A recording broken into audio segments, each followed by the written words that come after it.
2 ans déjà pour la vie de jardin à Muttersholtz, une 12e édition qui s'est ouverte dans une atmosphère acoustique.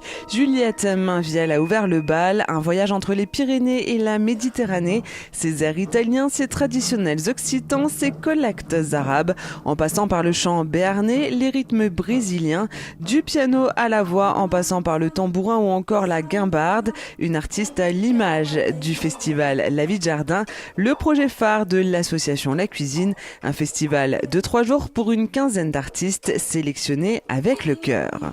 Année après année, on tisse aussi un réseau d'artistes dont on est proche, qui nous font aussi découvrir d'autres spectacles. Nous-mêmes, on travaille dans le spectacle, donc on est amené à rencontrer d'autres projets dans d'autres festivals ou même d'autres programmations. Et je crois que on sent les gens qui seraient susceptibles d'adhérer pleinement, de séduire le public d'ici ou le public qui se renouvelle évidemment, mais qui se prête aussi à ce jeu un peu foufou de mélange des arts et des générations.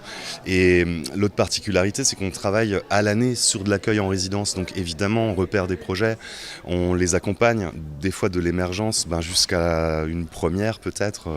Des rencontres artistiques, poétiques et humaines, que ce soit au cœur de l'association La Cuisine, avec les bénévoles, les artistes, aussi bien qu'avec le public.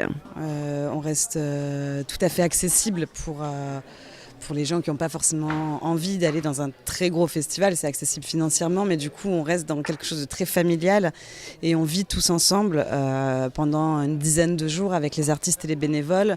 Et du coup ça nous booste pour accueillir le public et on essaie de rester dans quelque chose d'humain, de sensible, de poétique. Et vraiment dans le vivre ensemble concrètement. On le partage avec le public, avec les artistes, avec les bénévoles, avec les techniciens.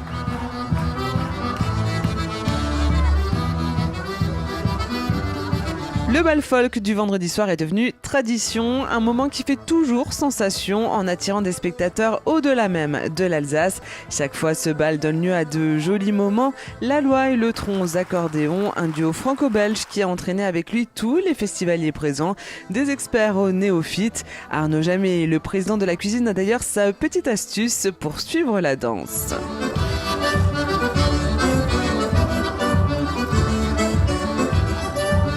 On suit le rythme, on regarde un peu, on observe et puis hop, on y va, on se lance et on suit le pas. La Vie de Jardin 2023, sa 50aine de bénévoles, ses 4 techniciens et ses artistes ont une nouvelle fois tenu toutes leurs promesses. Une parenthèse enchantée autour des arts vivants, une véritable bulle d'émotion.